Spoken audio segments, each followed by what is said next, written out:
صلی اللہ علیہ وسلم جب عرفہ سے لوٹے تو پہاڑ کی گھاٹی کی جانب مڑ گئے اور رفع حاجت کی۔ اسامہ کہتے ہیں کہ پھر آپ نے وضو کیا اور میں آپ صلی اللہ علیہ وسلم کے اعضاء پر پانی ڈالنے لگا اور آپ وضو فرماتے رہے۔ میں نے کہا یا رسول اللہ، آپ اب نماز پڑھیں گے؟ آپ نے فرمایا نماز کا مقام تمہارے سامنے یعنی مزدلفہ میں ہے، وہاں نماز پڑھی جائے گی۔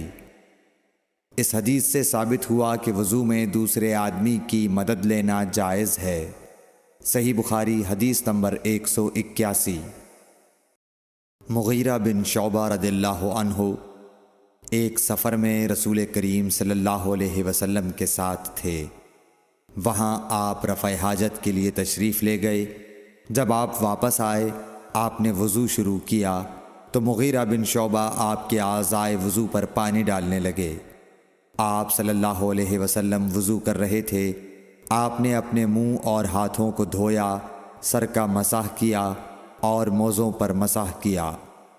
صحیح بخاری حدیث نمبر 182۔ عبداللہ بن عباس رضی اللہ تعالی عنہ نے رات رسول کریم صلی اللہ علیہ وسلم کی زوجہ مطہرہ اور اپنی خالہ میمونہ رضی اللہ عنہا کے گھر میں گزاری۔ وہ فرماتے ہیں کہ میں تکیے کے عرض یعنی گوشے کی طرف لیٹ گیا اور رسول کریم صلی اللہ علیہ وسلم اور آپ کی اہلیہ نے معمول کے مطابق تکیے کی لمبائی پر سر رکھ کر آرام فرمایا۔ رسول اللہ صلی اللہ علیہ وسلم سوتے رہے اور جب آدھی رات ہو گئی یا اس سے کچھ پہلے یا اس کے کچھ بعد آپ بیدار ہوئے اور اپنے ہاتھوں سے اپنی نیند کو دور کرنے کے لیے آنکھیں ملنے لگے۔ پھر آپ نے سورہ آل عمران کی آخری 10 آیتیں پڑھیں۔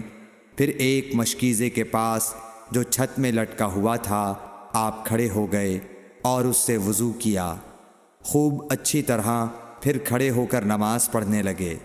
ابن عباس رضی اللہ تعالی عنہ کہتے ہیں میں نے بھی کھڑے ہو کر اسی طرح کیا جس طرح آپ نے وضو کیا تھا۔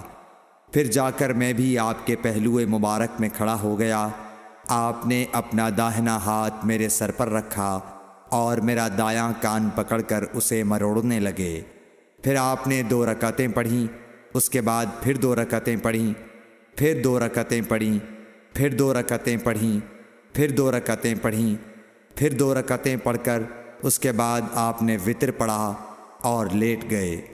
پھر جب مؤذن آپ کے پاس آیا تو آپ نے اٹھ کر 2 رکعت معمولی طور پر پڑھیں، پھر باہر تشریف لا کر صبح کی نماز پڑھی۔ صحیح بخاری حدیث نمبر 183۔